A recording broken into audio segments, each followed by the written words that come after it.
அனைவருக்கும் வணக்கம். இன்றைய பதிவில் இப்போ நீங்க பார்க்க போறது மிக மிக முக்கியமான ஒரு தகவலை தான் பார்க்க போறீங்க.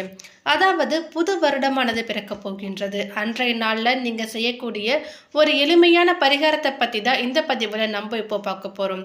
இந்த பரிகாரமானது கல்லுப்பை வச்சு செய்யப்படும் ஒரு எளிமையான பரிகாரம். இந்த கல்லுப்புல நீங்க ஒரே ஒரு பொருளை மறைத்து வைத்தால் போதும். அது என்ன அப்படிங்கிறத பத்தி தான் இந்த பதிவின் மூலம் இப்போ நம்ம பார்த்து தெரிஞ்சுக்க போறோம். அதனால இந்த பதிவை பார்த்துட்டு இருக்கிறவங்க தொடர்ந்து கடைசி வரைக்கும் பாருங்க, ஸ்கிப் பண்ணிடாதீங்க. இந்த பதிவானது உங்களுக்கு மிகவுமே பயனளிக்கக்கூடிய விதத்துல தான் இருக்கும். அதனால பதிவை தொடர்ந்து கடைசி வரைக்கும் பாருங்க. இன்னொரு முக்கியமான விஷயம் என்னவென்றால், நீங்க இன்னும் நம்ம சேனலை சப்ஸ்கிரைப் பண்ணலன்னா மறக்காம சப்ஸ்கிரைப் பண்ணிக்கோங்க. அப்படியே பக்கத்துல இருக்கக்கூடிய நோட்டிபிகேஷனுக்கான பெல் ஐக்கானையும் கிளிக் பண்ணிக்கோங்க. 1500 ரூபாய் மதிப்பு கொண்ட ஒரிஜினல் கருங்காலி மாலை நம்ம கிட்ட 1100 ரூபாய் மட்டுமே. பாலிஸ்டர் மாலையும் நம்ம கிட்ட இருக்கு. 8 mm பாலிஸ்டர் மாலை வேணும்னா 1400 ரூபாய் வரும். கேஷ் ஆன் டெலிவரி நம்ம கிட்ட கிடையாதுங்க. ரொம்ப நம்பகத்தமையா தினமும் பாத்தீங்கன்னா நிறைய பேர் வாங்கிட்டு இருக்காங்க. மாலையிலேயே பல வகை இருக்குங்க. ஃபர்ஸ்ட் குவாலிட்டி மாலை இந்த ரேட்டுக்கு உங்களுக்கு எங்கேயுமே கிடைக்காதுங்க. கான்டாக்ட் 88 70 10 75 27. ஏதாவது ஒரு பரிகாரத்தை செய்தால் நம்முடைய கஷ்டங்கள் கண்ணுக்கு தெரியாமல் காணாமல் போய்விடாதா என்ற ஏக்கத்தோடு இருப்பவர்களுக்கு இந்த பதிவு மிகவும் உபயோகமாக இருக்கும்.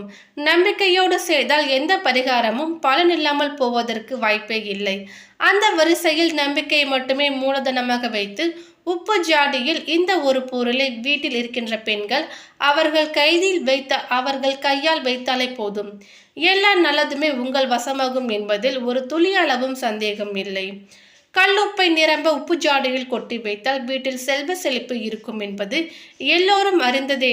ஆனால் கல்லுப்பை வாங்கியும் உங்களுடைய வீட்டில் கஷ்டம் குறையவில்லை என்றால் கல்லுப்பில் இருக்கக்கூடிய வசியத்தன்மையை அதிகப்படுத்த வேண்டும்.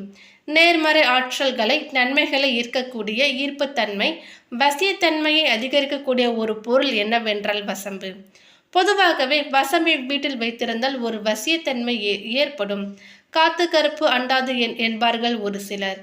வீட்டில் எதிர்மறை ஆற்றல் தங்காது. ஆகவேதான் இந்த வசம்பை நெருப்பில் நன்றாக சுட்டு தேங்காய் எண்ணெயில் குழைத்து குழந்தைகளுக்கு கூட நெற்றியில் பொட்டாக இட்டுவிடும் வழக்கம் இன்றளவும் கூட உள்ளது. குழந்தைகளின் கையிலும் காலிலும் கூட எதிர்மறை ஆற்றல்கள் தாக்காமல் இருக்க இந்த வசம்பை கட்டி வைத்து விடுவார்கள். உங்களுடைய வீட்டில் உப்பு ஜாடையில் முதலில் ஒரு வசம்பை போட்டுவிட்டு அதன் பின்பு அந்த வசம்பு தெரியாத அளவிற்கு எப்போதுமே கல்லுப்பை நிரப்பி வைத்திருக்க வேண்டும். இப்படி செய்து வரும் பட்சத்தில் உங்கள் வீட்டில் நீங்கள் தொடங்கும் எந்த செயலாக இருந்தாலும் அது உங்கள் வசமாகும். லட்சுமி கடாட்சம் எடுத்து நிற்கும். வீட்டு பெண்கள் மகாலட்சுமியின் அம்சமாக சொல்லப்பட்டு இருப்பதால் வீட்டில் இருக்கும் பெண்களின் கையால் இந்த பரிகாரத்தை செய்வதன் மூலம் அந்த வீடு ராசியாக மாறும். குடும்ப கஷ்டம் தீரும். மன நிம்மதி பிறக்கும். வசம்பை அடிக்கடி மாற்ற வேண்டும் என்ற அவசியம் கூட கிடையாது. நீண்ட நாட்களுக்கு இந்த வசம்பு அப்படியே இருக்கட்டும். கல்லுப்பை வைத்து நிறைய பரிகாரங்கள் செய்தும் பலனளிக்காமல் இருக்கும் பட்சத்தில் வசம்பை போட்டு கொட்டி வைத்திருக்கும் கல்லுப்பு எடுத்து அந்த பரிகாரத்தை முயற்சி செய்து பாருங்கள். அந்த பரிகாரத்தின் பலன் சீக்கிரமே நல்ல பலனை அடையலாம் என்பதும் உறுதியான விஷயம்தான். இதே போலவே வசம்புடன் சேர்ந்து இருக்கும் கல்லுப்பை வைத்து திருஷ்டி கழித்தாலும் சரி, திருஷ்டியானது சுத்தமாக நீங்கிவிடும் என்பது உண்மை. ஒரே ஒரு வசம்பை கல்லுப்பு சேர்த்து சிறிய மஞ்சள் துணியில் கட்டி வீட்டில் நில வாசப்படியில் கட்டி வைத்தாலும் கூட வீட்டிற்குள் தீய சக்திகள் நுழையாது. நிரந்தரமாக உங்கள் வீட்டில் மகாலட்சுமி தங்குவார் என்பது நிதர்சனமான ஒரு உண்மையாகும். நம்பிக்கையோடு இந்த முயற்சியை செய்து பாருங்கள். புத்தாண்டு அன்று ஒவ்வொருவரும் புதிதாக சில விஷயங்களை கடைபிடிப்பதும் சில விஷயங்களை இனி செய்யவே கூடாது என்று தவிர்ப்பதும் காலம் காலமாக செய்து வரும் ஒரு வழக்கம். ஒவ்வொரு புதிய ஆண்டும் பல முடிவுகளும் சில தொடக்கங்களும் மனிதனாக பிறந்த ஒவ்வொருவருக்கும் கிடைக்கும் அதிர்ஷ்ட வரமாகும்.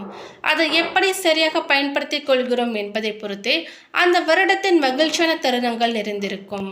ஒரு வருடம் முடிந்து இன்னொரு வருடம் பிறக்கும் பொழுது அதுவும் ஒரு புதிய ஜனனம் போலவே உலக மக்கள் அனைவரும் கொண்டாடுகிறார்கள்.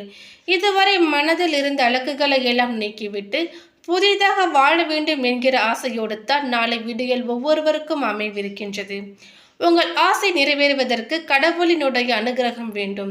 எந்த மதத்தினராக இருந்தாலும் ஆங்கில புத்தாண்டு அன்று தங்களுடைய இறைவனை வேண்டிக் கொள்ளாதவர்கள் யாருமே இருக்க முடியாது. நம் நல்வாழ்வுக்கு அருள் புரியும் இறைவனிடம் பிரார்த்தனை செய்யும் பொழுது புதிதாக அன்றைய நாளில் பூஜை அறைக்கு விளக்கு ஒன்றை வாங்கி வையுங்கள். புதிதாக விளக்கை மாற்ற நினைப்பவர்கள் புத்தாண்டு அன்று புதிய விளக்கை வாங்கலாம். இந்த நாளில் வெள்ளி விளக்கு, குபேர விளக்கு போன்ற விளக்குகளை வாங்குவது இன்னும் அதிர்ஷ்டத்தை கொண்டு வந்து சேர்க்கும். பொங்கலுக்கு புதுப்பானை வாங்குவது போல புத்தாண்டிற்கு புது விளக்கை வாங்குவது லட்சுமி கடாட்சத்தை ஏற்படுத்தும்.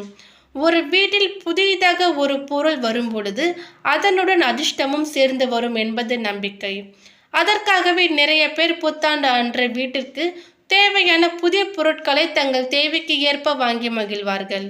TV, fridge, washing machine, stove என்ற வீட்டு உபயோகப் பொருட்களில் தேவைப்படுபவர்கள் ஏதாவது ஒன்றை அன்றைய தினம் வாங்கலாம்.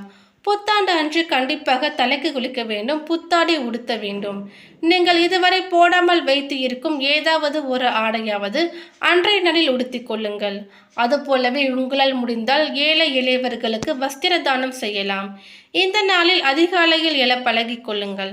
நம்மால் பிரம்ம முகூர்த்தத்தில் எழ முடியாவிட்டாலும் வரும் நேரத்திற்குள் எழுந்து விடுவது நல்லது. அதாவது காலையில் 8 மணிக்கு முன்னரே எழுந்து விடுங்கள்.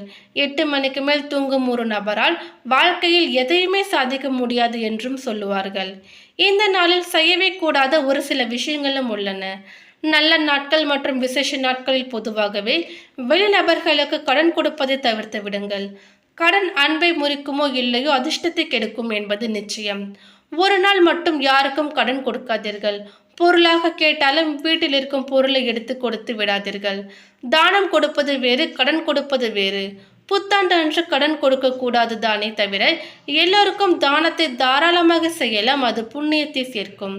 காலையில் கோவிலுக்கு சென்று குடும்பத்தில் இருக்கும் அத்தனை நபர்கள் பெயரில் ஒரு அர்ச்சனையை போட்டுவிட்டு பசுக்களுக்கு அகத்திக்கீரையை தானம் செய்யுங்கள்.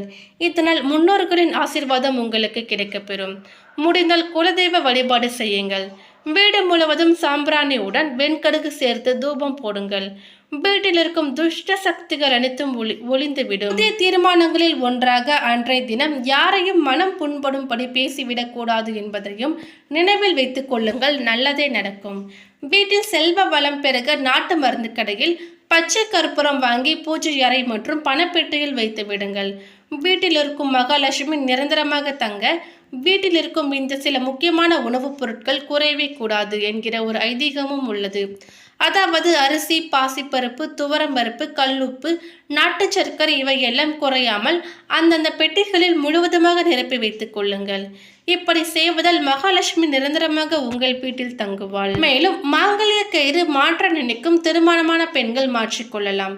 மங்கள திருமாங்கல்ய அன்றைய நாளை தினத்தில் புதிதாக கணவன் கையால் போட்டுக்கொள்வது தம்பதிகளுக்குள் அந்யோன்யம் அதிகரிக்க செய்யும். சண்டை போட்டு கொண்டிருந்தவர்கள் கூட ஒருவரை ஒருவர் புரிந்து கொள்ள முயற்சி செய்து விடுவார்கள். வருடம் பிறக்கும் பொழுது காலையில் நம் வீட்டின் பூஜை அறையில் பூஜை செய்ய வேண்டும் என்றால் முந்தைய நாளே உங்களது வீட்டை சுத்தமாக துடைத்து பூஜை பாத்திரங்களை கழுவி மஞ்சள் குங்குமம் பொட்டு வைத்து தயாராக வைத்துக் கொள்ளுங்கள். அன்றைய தினம் அனைவருமே சூரிய உதயத்திற்கு முன்பாக எழுந்து தலைக்கு குளிக்க வேண்டும். புத்தாடை அணிந்து கொள்ள முடியாதவர்கள் உங்கள் வீட்டில் இருக்கின்ற நல்ல ஆடையை அணிந்து கொண்டு பூஜைக்கு தயாராகலாம். குறிப்பிட்டு சொல்ல போனால் காலை 6 மணிக்கு முன்பாக இந்த பூஜையை உங்கள் வீட்டில் நிறைவு செய்து கொள்ள வேண்டும். பூஜை அறையில் புத்தாண்டு அன்று அதிகாலை வேளையில் பசுனை ஊற்றி தீபம் ஏற்றுவது மிகவும் நல்லது. அதன் பின்பு ஒரு தாம்பாள தட்டு எடுத்துக்கொள்ளுங்கள். அதில் 3 சிறிய கிண்ணங்களை வைத்துக் கொள்ளுங்கள். அந்த கிண்ணங்களில் புதிதாக வாங்கிய கல்லுப்பு, மஞ்சள் பொடி, துவரம்பருப்பு இந்த 3 பொருட்களையும் நிரம்ப வைத்துக் கொள்ளுங்கள். அதன் மேலே ₹1 நாணயங்களை வைத்து விடுங்கள். 3 கிணத்திலும் நிரப்பப்பட்டிருக்கும் பொருட்களுக்கு மேலே, அதாவது கல்லுப்பு, துவரம்பருப்பு, மஞ்சள் தூள் மேலே ஒவ்வொரு ₹1 நாணயத்தை வைக்க வேண்டும். மகாலட்சுமியின் அம்சம் பொருந்திய கல்லுப்பு, துவரம்பருப்பு நம் வீட்டில் தன தானியத்திற்கு எந்த ஒரு குறையையும் கொண்டு வராது. மங்களகரமான மஞ்சள் பொடியை புதிதாக வாங்கி கிணத்தில் நிரப்பி வைத்து வழிபாடு செய்வது நம் வீட்டிற்கு சுப நிகழ்ச்சிகள் தொடர்ந்து நடைபெற வேண்டும் என்பதற்காகத்தான். இந்த பொருட்களோடு சேர்த்து இறைவனுக்கு உங்களால் முடிந்த இனிப்பு பலகாரத்தை நிவேதனமாக வைக்கலாம். இறுதியாக நம் வீட்டில் இருக்கும் பெரியவர்கள் முதல் சிறியவர்கள் வரை இந்த கிண்ணத்தை தொட்டு வணங்கி இந்த வருடம் பிறக்கக்கூடிய புத்தாண்டு எல்லோருக்கும் நன்மை தரும் வகையில் அமைய வேண்டும் என்ற வேண்டுதலை வைத்து இறைவனுக்கு தீப தூப ஆராதனைகளை காட்டி உங்கள் பூஜையை சந்தோஷமாக முடித்துக் கொள்ளுங்கள். பின்பு இந்த பொருட்களை எடுத்து உங்களுடைய அன்றைய தினம் சமைப்பதற்காக நீங்கள் பயன்படுத்தி கொள்ளலாம். நம்முடைய மனது மகிழ்ச்சியாக இருக்கும் பொழுது அந்த சமயத்தில் எந்த வேண்டுதலாக இருந்தாலும் அது உடனடியாக பலிக்கும். எந்த நன்னாளாக இருந்தாலும் அதை சந்தோஷமாக வரவேற்பதுதான் நம்முடைய பண்பாடு. இந்த உலகத்தில் வாழும் எல்லா ஜீவராசிகளும் நன்றாக இருக்க வேண்டும் என்ற வேண்டுதலை ஆண்டவனிடம் வைத்து விடுங்கள். மேலும் இந்த தகவல் உங்களுக்கு பிடித்திருந்தால் லைக் பண்ணுங்க, ஷேர் பண்ணுங்க. இது போன்ற பல முக்கியமான தகவல்களை நீங்க தெரிஞ்சுக்கணும்னா எங்க சேனலை சப்ஸ்கிரைப் பண்ணிடுங்க. தேங்க்யூ.